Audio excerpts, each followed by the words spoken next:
Everybody, welcome to another episode of the Fair Chase Podcast. Before we start this episode, we're going to again take a little time to thank a little bit of the people who help make this show possible. First up is 2O Gear. It's a new brand that we just started partnering with. They make awesome high-end technical hunting clothes, camo. And so they're based in Michigan, and new company. We've tested them for months. I tested them in the whitetail season last year. Great merino base layers. Yep, great awesome merino shells. base. Awesome new pattern. A great system for going out west, but we'll use it a ton in the whitetail woods too. So really excited to work with them. 2ogear.com. Go check them out. Next up is Worldwide Trophy Adventures. It's an awesome, basically, connection to outfitters all over the world. So as a lot of people know, good hunting ground is really hard to come by. And oftentimes the best way to ensure that you're going to get in a good spot, or maybe you need to legally have a guide, is to go through an outfitter. Mm-hmm. And so, as you might know if you've heard us before, we've had good experiences and bad experiences with outfitters. Which means, in order to ensure you're going to have a good experience, you have to do a ton of research, you have to talk to people, it's just a lot of messing around. Worldwide Trophy Adventures, or WTA, does a lot of this work for you at no charge. So by booking your trip through WTA, you can rest assured that you'll be in a good location with a reputable outfitter that they've certified and endorsed. If you're looking to book a trip of a lifetime like I am, just headed to a moose hunt here through WTA, you're going to want to check them out.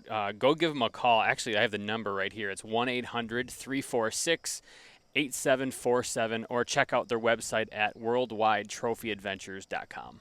All right, so we love Trophy Line. They offer more than just saddles. Believe it or not, they have their own climbing sticks. They've got platforms.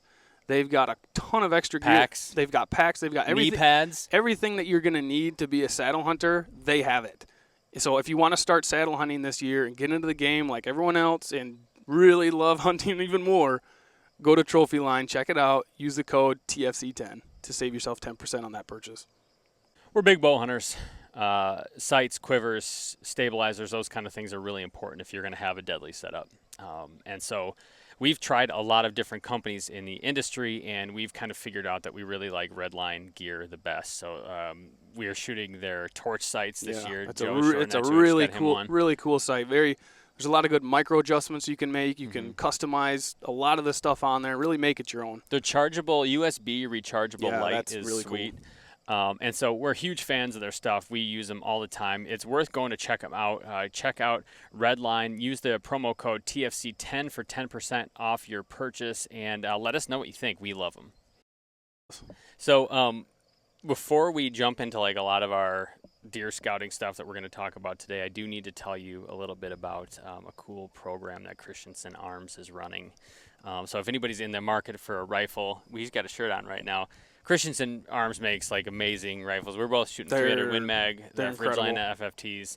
But what they have right now is kind of a cool program where if you buy one of their rifles, you basically get like $750 of gear free, which is crazy, crazy cool. So here's how it works. First, you buy this qualifying rifle. This runs through October 31st from a Christensen arms dealer. We have a bunch here in Michigan that we like. You download this form that's linked on their website. If you go to their homepage, you'll see it. And then you send your form to a P.O. box number that they've got listed there. They'll basically look at it and give approval. You kind of show them a receipt and things like that. And they'll give you a gift card code that you can redeem. And so the things you can use it for are these half-face blades, Mystery Ranch packs, Uncharted supply like first aid stuff, Loophole optics, the Valhalla bipod, which I would love one of those, optic rings, an amazing amount of gear. I'm looking at the list right now. It's incredible. And the people there are so cool. We love them. We have been shooting them now this year, and I'm taking it on this moose hunt here coming up, and excited to put it to use again. But super cool program. Go check it out. We just wanted to take a minute before we jumped into the episode to do that. Hey, everybody. We're excited to do another episode. I got Jared back. Guess who's back? Shady. Back. We are on the back deck. If you're watching right now, this is the infamous back yard of my house. If you've actually seen some of the YouTube videos I've done, the tree right back there is where I do most of my videos. So famous. You get a lot of your videos do well. Yeah, but I look like an idiot when I'm doing it. The one where you're shirtless, At the beach? Oh, There's a comment like every day. That is actually at a sand pit. Oh. And it had rained a few days before, and I'm like, I got a stupid idea. I loved it. Let's make a nice mud video. A lot of Rambo references. Yeah. Not Rambo. Well, one was Rambo, but really it's Predator. Remember when he goes in the dirt? And he gets all muddy. It's pretty awesome. That's a good one. Go check it out and call me an idiot. So we've been doing this series on getting right for whitetail. We've talked boots, and we just did broadheads, archery gear, practice, like every little thing that you could be talking about to get your stuff right. We're kind of coming up on the end of at least the whitetail portion of this, and I'll get to what the plan is next in a minute. But wanted to talk a little bit about just kind of put a button, put a pin. Sure. No, a button. Pin. Button up. Zip up? Zip it up. Close up shop on this first chapter of the whitetail portion. And so what I thought would be kind of helpful is to talk a little bit about scouting. Ooh. If you've listened to this show for a while, like we really do believe like your scouting should be kind of year-round.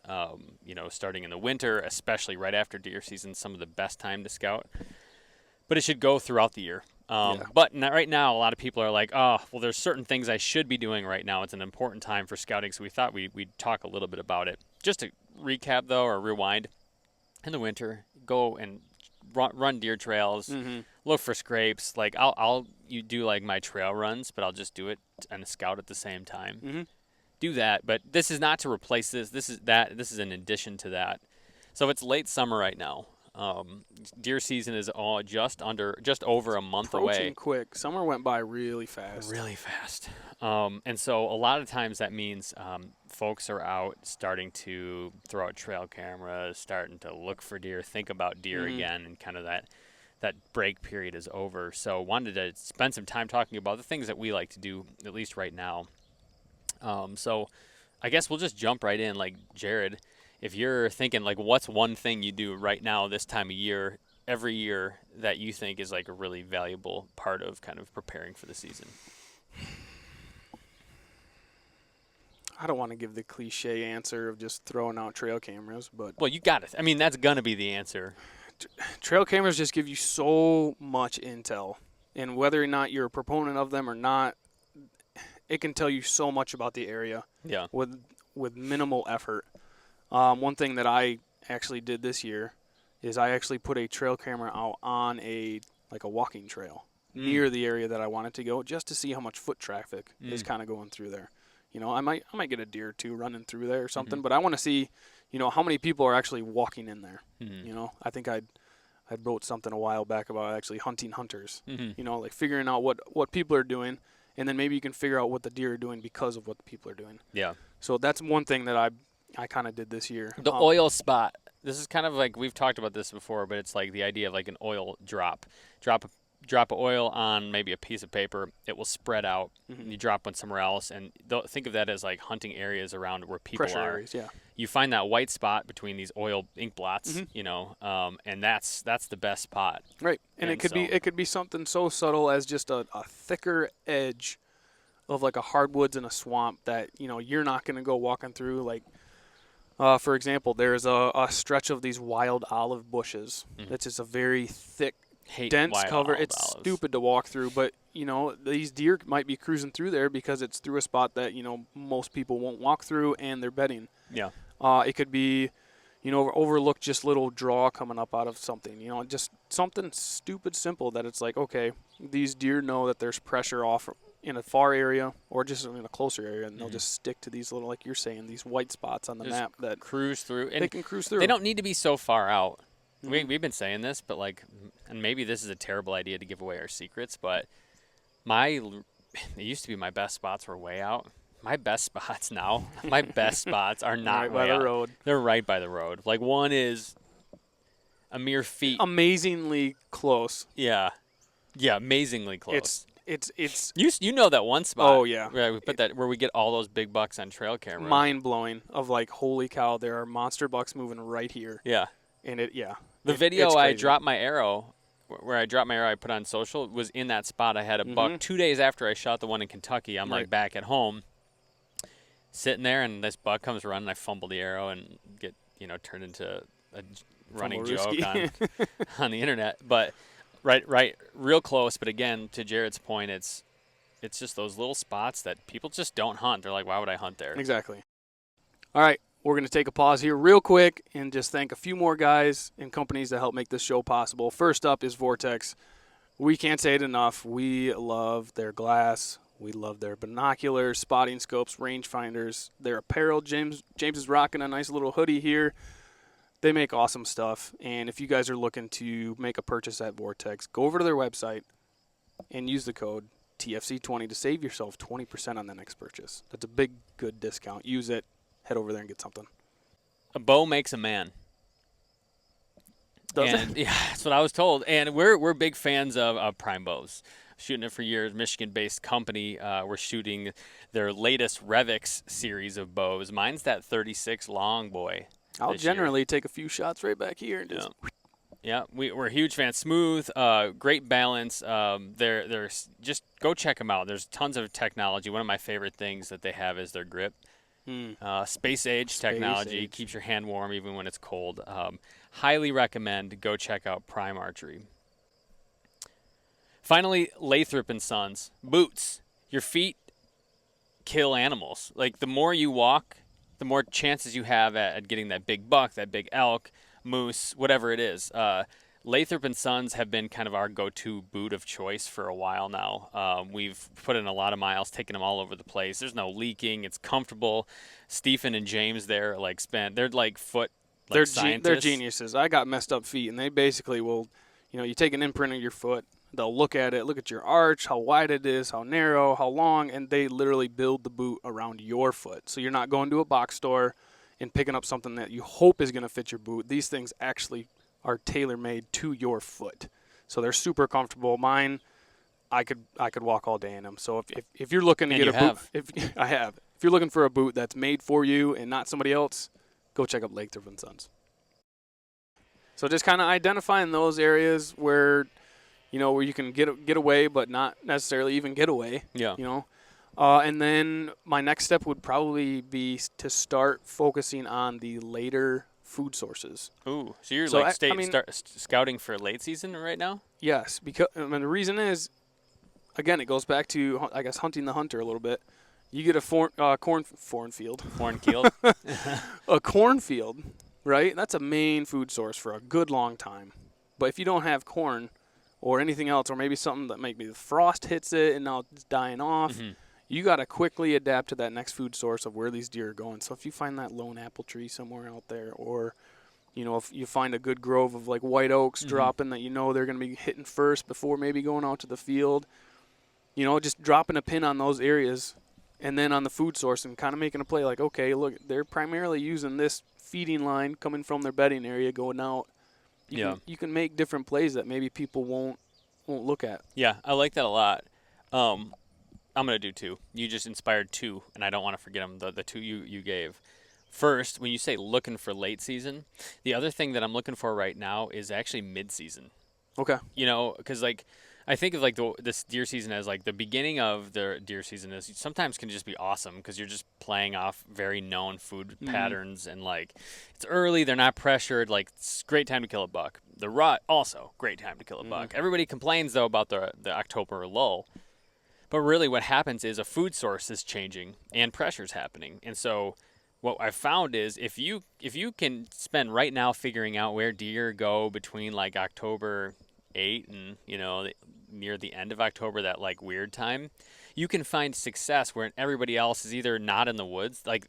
Hunting pressure drops off in the middle of October significantly. Exactly, and it's just because it's hard to figure out where they go. And so a lot of times they will focus on mass crops and things maybe deeper or in spots that are just kind of like we were talking about, hard to get to, that just hunting season as it goes on, people just don't go there. I've got a few spots, even that spot, I'll say to Jared and he'll know what I'm talking about, I guess you could say by the power lines where we would walk through in the middle of the night and just deep in there. That is a good mid-season spot. We actually walked through a good mid-season spot that I've been checking out, actually starting out in the winter. The other thing so first of all, that's a huge thing I would focus on. At least that's what I'm focusing on this year.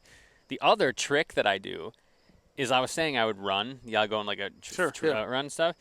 I go and I'll actually Run through a bed area. I'll follow deer trails, and I'll have my map follow just me. Active tracking. Yeah, Not a bad idea. with HuntWise, I'll have it like do it. So like on my map, it'll show all these trails, and it's like I know kind of the main trails where they go through an area. I just started doing it, and I'm sure there's someone out there thinking, why the heck you running on a deer trail? Dude? Exactly. Aren't you going to spook everything out of the way? It's like, no. Right now we're a little under a month and a half out, and look, we're in Michigan, right? So we know pressure. We know like deer here react to pressure. Like they're super sensitive. So you go out there, they'll change a pattern for a long time. But I found right now, if you do it, it doesn't really affect much at all. Like I literally go out and I'll put trail cameras out and I'll get deer on it that same night, bucks on it, decent bucks. So those are the two that came to mind when you were saying it. Okay.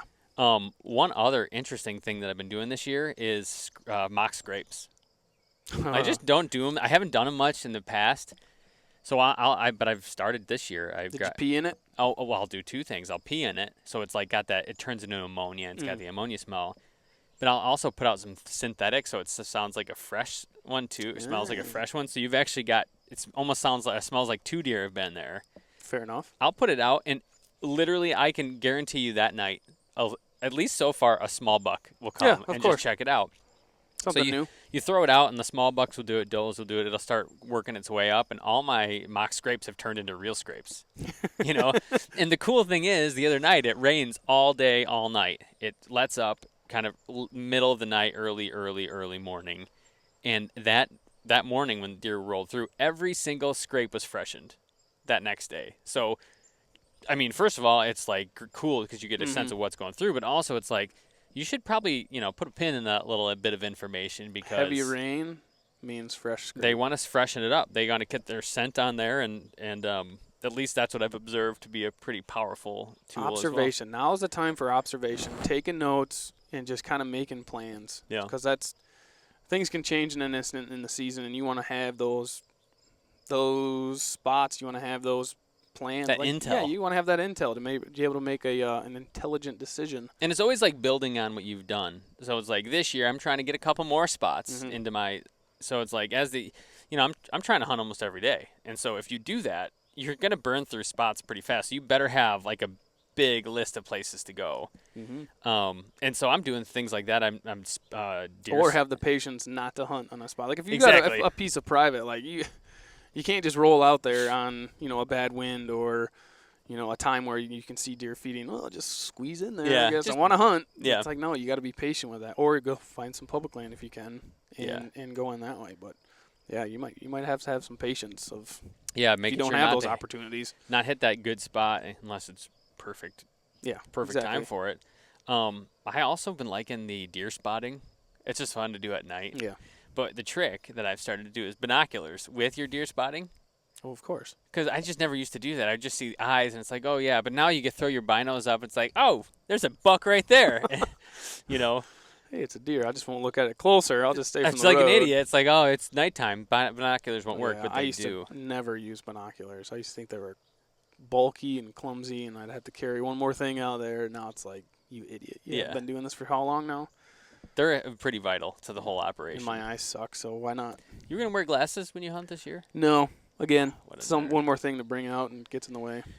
I get it. I can see fine. So these are you got any? I need one more hot tip for scouting because there's hot tip. We've written articles. A million people have. There's a bunch of great podcast fodder on this stuff, but these are a few things that we've been talking about that we do usually every year. But you got one more. I shot the shot using my trail camera on an actual parking lot or walking trail. Yeah, I like that. Oh, you know it's like everybody talks about it. Use a stick to get your camera a little higher. Yeah, I mean but if you think about it, the way a trail camera works is it focuses in front. Yeah. And when it detects a movement, then it snaps. So really by hanging it up higher and putting it down, you're kind of limiting the amount of exposure or sensitivity with that sensor. You don't get as good at my pictures. I've put a lot of mine high, and they all are not as good because of it. So I don't know. It's like, how much do you want them to get? Do you care about if they might get stolen, or do you want pictures? I'll probably change it up here soon. Actually, pay the extra $5, get a lock, spray paint it. I Spray got paint one. those things. I put one at the base of a tree. Looking up? No, well, it was just like kind of on a hill, looking over where I was doing. Oh. So it's like perfect level. But I'm like, man, I gotta hide it. So it's literally like I got sticks around. It looks like a little mini ground blind around this. Your stick game with trail cameras? Yeah. Awful. It's hey, dude. I saw one that you put out, and it was literally just a stick laying up against it. I'm like, there's definitely something right there. You didn't even have to look. You just see a stick pointing to a camera. I like to think of my approach as like Michelangelo in the Sistine Chapel. Ooh. You know, like with the two fingers touching? No, it's just genius. Yeah. So we're gonna wrap it up here. We wanted to keep this one short, and just be like, hey, get out there, do this. It's time. But before I do, though, I wanna say we've got some interesting things coming up here. And the first being like we're gonna do a short episode on kind of getting ready to go out west. We're gonna bring Joe in. Joe's going to Montana for an elk hunt. I think he's got a mule deer, a bull elk tag. Son of a gun. I think he's got a pronghorn tag too, but that won't be this. I don't. He's got a bunch of tags. We're gonna talk through like what he brings, how he's kind of getting ready for it. That's coming up. I'm gonna do one on getting ready for a last-minute moose hunt and the challenges of getting meat back from Canada and what that entails, which has been You're going through that right now, man. And so we've got a lot of really cool material coming up that we're really excited to show you. So go be ready, subscribe, tell all your friends how great we are. We're trying to tell you all how great we are, but it would be nice if you helped us out to do that. So as we do this, if you guys want to hear from certain people or you want us to talk about certain things, always let us know. We're always willing to do that and excited to do it. We don't bite. Anyways, thanks for listening to us, and we're excited to talk to you again next week. Let's do it.